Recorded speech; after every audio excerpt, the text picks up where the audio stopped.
चलिए, आप सबका स्वागत हमारे YouTube चैनल पर। और जैसा कि हम लोग जो तैयारी कर रहे हैं पॉलिटेक्निक, ITI, पैरामेडिकल, तो ऐसे स्टार्ट 1 होता है, लेकिन जो सबसे ज्यादा क्वेश्चन जो हमने के है, यदि पॉलिटेक्निक, ITI या पैरामेडिकल हो तो एकदम सही है, क्योंकि तैयारी अब करना ही हम लोग को है। क्या है कि अगर मेहनत कीजिएगा तब जाके सफलता है। ठीक है, तो आपको अगर अच्छा रैंक लाना है, जाहिर सी बात है कि पॉलिटेक्निक के बैच में आपका 3 गो है, मैथ है, फिजिक्स है, केमिस्ट्री है ना। तो इस तरह से व्यवस्था की गई है। तो आज की जो क्लास है एकदम नया चैप्टर, नया कॉन्सेप्ट के साथ, एकदम एक बार में दिमाग में जाएगा। ठीक है, और आराम से बारीकी से धीरे धीरे पढ़ते चलेंगे, ज्यादा बेफुजिल की बात नहीं है ना। और कमेंट्स पे उतना ध्यान नहीं, जहां दिक्कत हो वहां पर जो भी दिक्कत हो आप वीडियो के कमेंट्स में कर दीजिएगा। नेक्स्ट वीडियो में आपको वह प्रॉब्लम सॉल्यूशन कर दिया जाएगा। ठीक है, तो अभी तक जो चैनल को सब्सक्राइब नहीं किए हैं वो कर लीजिए, शेयर कर दीजिए, है ना। ITI पॉलिटेक्निक बैच का प्रारंभ। तो देखिए, सबसे जो अहम चैप्टर हमने किया है वो है परमाणु संरचना। अगर आप 11th क्लास के बच्चे हैं तो कोई दिक्कत नहीं है, 11th क्लास में भी परमाणु संरचना पढ़ना है। अगर आप 9th क्लास के बच्चे हैं तो कोई दिक्कत नहीं है, 9th क्लास में भी पढ़ना है। ठीक है, और यदि आप ITI पॉलिटेक्निक पैरामेडिकल के हैं तो कोई दिक्कत तो है ही नहीं है। समझ रहे बात को। तो आपको जो परमाणु संरचना है, यानी कि एटॉमिक स्ट्रक्चर, परमाणु संरचना से चैप्टर, यदि हम पहला चैप्टर स्टार्ट करते हैं तो उसमें पदार्थ है, बहुत सारे कण है, जो हमने इस चैप्टर से कॉन्सेप्ट क्लियर होते चला जाएगा। ठीक है, तो कॉन्सेप्ट से क्वेश्चन, जाहिर सी बात है कि ऑब्जेक्टिव है, तो ऑब्जेक्टिव के लिए भी एक टाइमिंग लाया जाएगा। ठीक है, जिसपे सिर्फ चैप्टर बाय चैप्टर ऑब्जेक्टिव कराया जाएगा। समझ रहे बात को। तो आज जो स्टार्ट है वो हमने क्या है, परमाणु यानी कि एटम। ठीक है, अगर परमाणु को लिखेंगे तब परम हो जाएगा, अब प्लस का हो अणु हो जाएगा, यानी कि जो कट। ठीक है, एक मतलब जो होता है कट, यानी कि जिससे हम विभाजित नहीं कर सकते हैं। देखिए, बात करते हैं परमाणु के बारे में। तो आपको जो मिला था सर्वप्रथम याद रखना है कि आपको परमाणुवाद का सिद्धांत मिला था। ठीक है, परमाणुवाद, परमाणुवाद लगभग 600 ईसा पूर्व, 600 ईसा पूर्व, 600 ईसा पूर्व कहे के मतलब कि ईसा मसीह के जन्म के पहले। ठीक है, तो 600 ईसा पूर्व भारत के ही दार्शनिक थे। ठीक है, इसका नाम था महर्षि कणाद। ठीक है, यानी कि भारत के एक दार्शनिक थे, जो कौन थे, कणाद।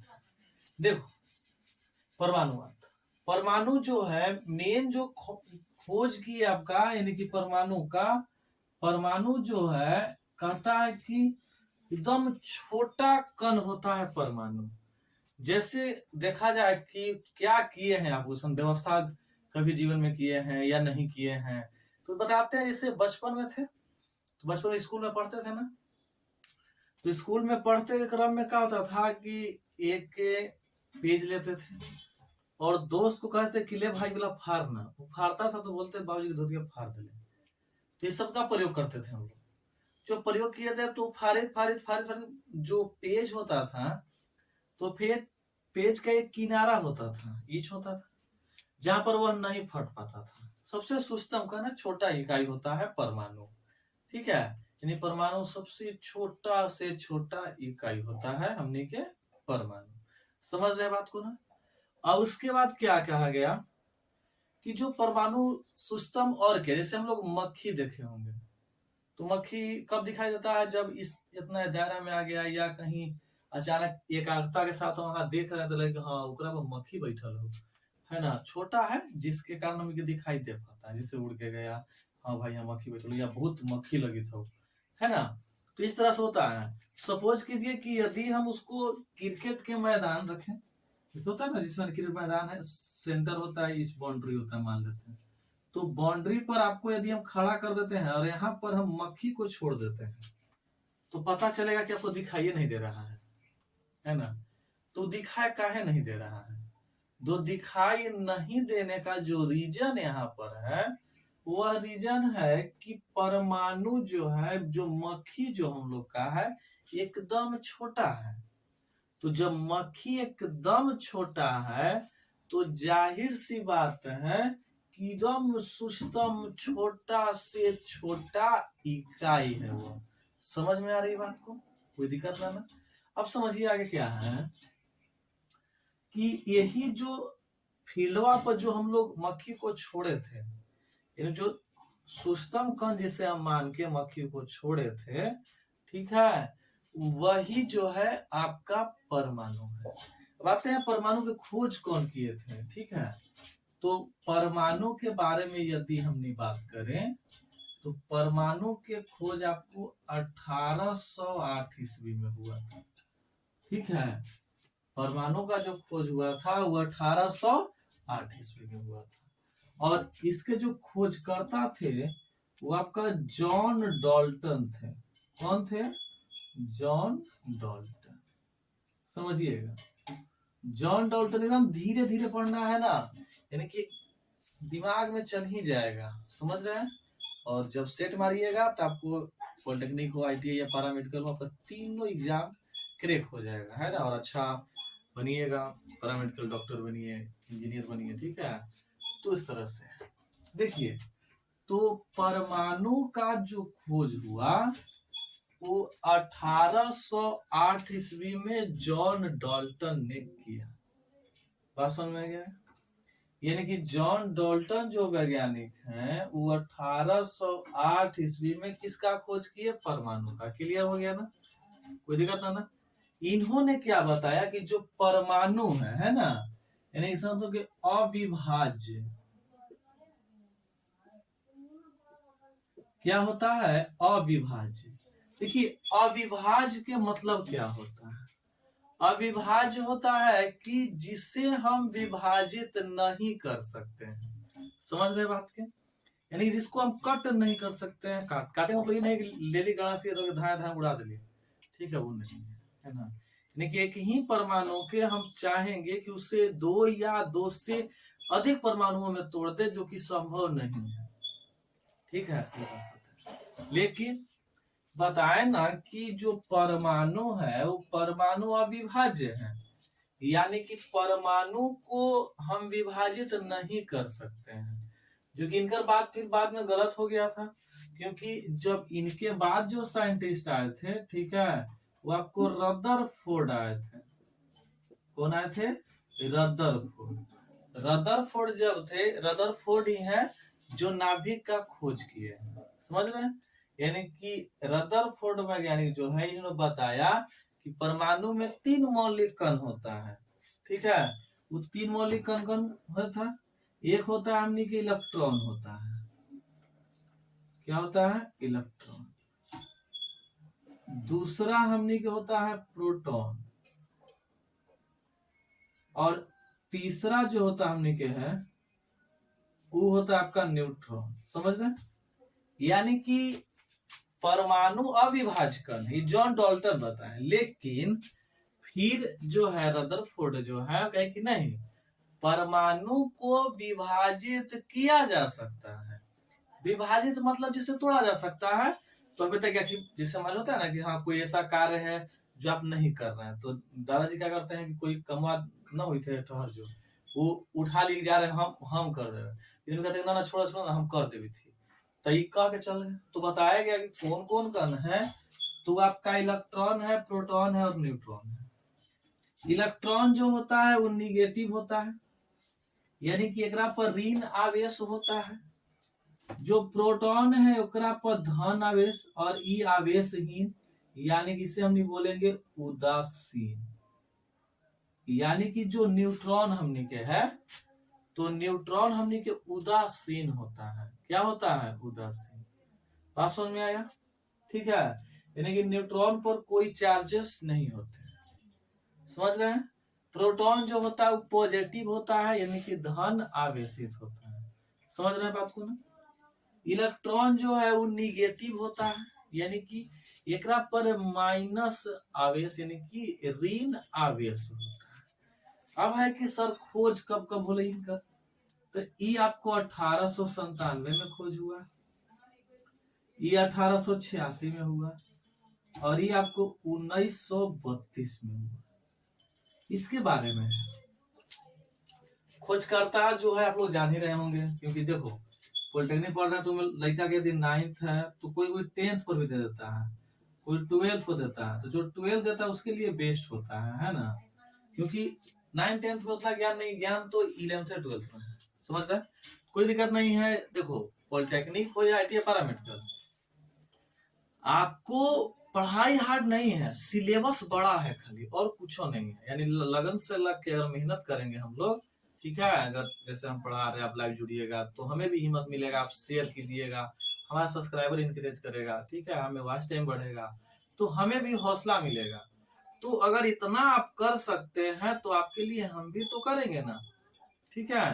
तो ये चलते दिल लगाइए किससे, किताब से। समझ रहे, तो इलेक्ट्रॉन इतना क्लास यदि आप क्लियर है तो समझिए कि आपको पढ़े में मजा आएगा, ठीक है। 10th में भी यदि नहीं है कि दिक्कत नहीं है, पढ़े में वो भी मजा आएगा। समझ रहे हैं, बस मजा लिखे तो पढ़िए।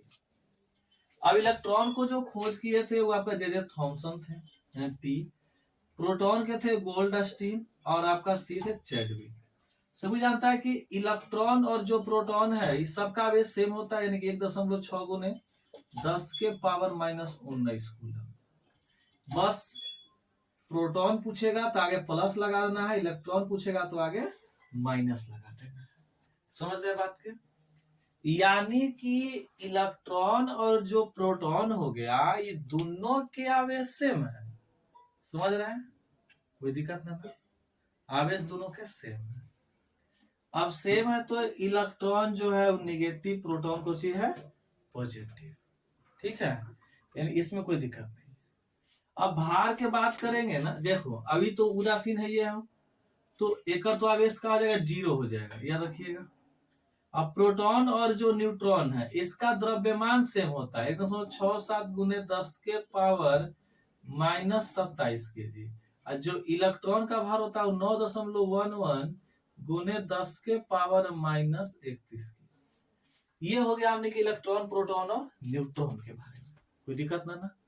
चलिए देखिए, अब देखिए कुछ बेसिक जानकारी है जो आपको होना चाहिए, तब यहाँ लेके चलेंगे हम। जैसे तत्व के बारे में आपको जानकारी होना चाहिए, है ना, यानी एलिमेंट। फिर आपका यौगिक हो गया कंपाउंड, परमाणु जो आपके अपनी पता कर ही लिए। फिर अणु यानी कि मॉलिक्यूल्स। देखिए मॉलिक्यूल्स तो आपको जब 2 या 2 से परमाणु मिलेगा, चलते हैं पारा पारी। देखिए जैसे तत्व है, तो तत्व जैसे कहता है कि एक अविभाज्य, यानी कि इसे हम भौतिक या रासायनिक विधि द्वारा विभाजित नहीं कर सकते। देखिए अकेले सोडियम है, तो अकेले सोडियम को हम लोग विभाजित नहीं कर सकते हैं। हाँ, जब भी किसी और तत्व से भी क्रिया करेगा और अभी क्रिया करके यौगिक बनाएगा, कंपाउंड बनाएगा, तो होगा क्या कि हाँ ओकर बाद हम इसे विभाजित कर सकते हैं। 2 आदमी हो गया ना, अब अकेले कोई जाके हम तोड़ दें, मतलब हमने तोड़े तो इन्हें कि हमारा तोड़े मतलब क्या क्या मारेगा, है ना, तो तोड़ देगा, वो नहीं है। हम नहीं टूट सकते ना, हमें कुछ का मोह है ना। जैसे साधु को देखे है ना, तो साधु कहता है देख भाई हमरा कुछ ना हो, हम हवा है, आज यहाँ है तो कल कहाँ है, ठीक है। मतलब वो क्या हुआ कि न ओकर आगे कोई है न पीछे, है ना। जरूरत कोई कोई गांव में पियकर होगा, है ना, दारू पी ले, बोले हमारा केहू रोवे वाला, है ना, न आगे नाथ न पीछे पौधा, ठीक है। मतलब वही हुआ, अकेले है, ओकरा डर नहीं है। और 2 गो रहेगा तो न डर है, भाई हम ही परिवार है ना, हम चले तो फिर परिवार के देखिए, ठीक है। तो ये विभाज्य है, यहाँ टूट सकता है लेकिन यहाँ टूट नहीं सकता है। समझ रहे बात को। तो आपका हमको एलिमेंट है यानी तत्व है। यौगिक क्या होता है कि जब 2 या 2 से अधिक तत्वों को हम निश्चित अनुपात में मिला देंगे तो जो बनता हुआ यौगिक, जैसे सोडियम क्लोराइड है, तो सोडियम क्लोराइड के लिए हमको सोडियम चाहिए और क्लोरीन चाहिए। जब हम सोडियम और क्लोरीन को अभिक्रिया कराएंगे तब जाके हमें प्राप्त होगा सोडियम क्लोराइड। समझ रहे बात को? हमें प्राप्त करना है सोडियम क्लोराइड। इसके लिए क्या करना पड़ेगा? हमको सोडियम और क्लोरीन को अभिक्रिया कराना पड़ेगा, और जब अभिक्रिया करा देंगे तब जाके हमें प्राप्त होगा सोडियम क्लोराइड। बात समझ रहे? यदि सोडियम क्लोराइड हमको प्राप्त करना है, अगर हम सोडियम के साथ यदि ऑक्सीजन मिला देंगे तो नहीं प्राप्त होगा। समझ बात को? नहीं प्राप्त होगा। कारण क्या है कि हमें जहां जाना है, क्या होता है, जैसे कहीं आप जा रहे हैं बाइक से और आपको कहीं जाना है और आप टेंशन में हैं, गाड़ी एकदम चला रहे हैं झाड़ के, नो टेंशन है ना, लेकिन गाड़ी चल रहा आप टेंशन है, और आपको आगे जाके मोड़ पर रुकना था, है ना, जैसे वहां से मुड़ना था आपको, ठीक है, और आपको याद नहीं रहा, तो याद नहीं रहा तो आप क्या हो गए? बढ़ गए आगे। जब ध्यान टूटा, कहते कि अरे यार हम तो यहाँ आगे आ गए, हमारा पीछे जा रहा। तो ये जो ध्यान जो टूटा ना आपको, ये तय है कि हमें सोडियम क्लोराइड बनाना है, यानी कि हमें वहां पर जाना है। इसके लिए हमको सोडियम चाहिए और क्लोरीन चाहिए। जब ये दोनों अभिक्रिया करेगा तब जाके वहां बनेगा ना।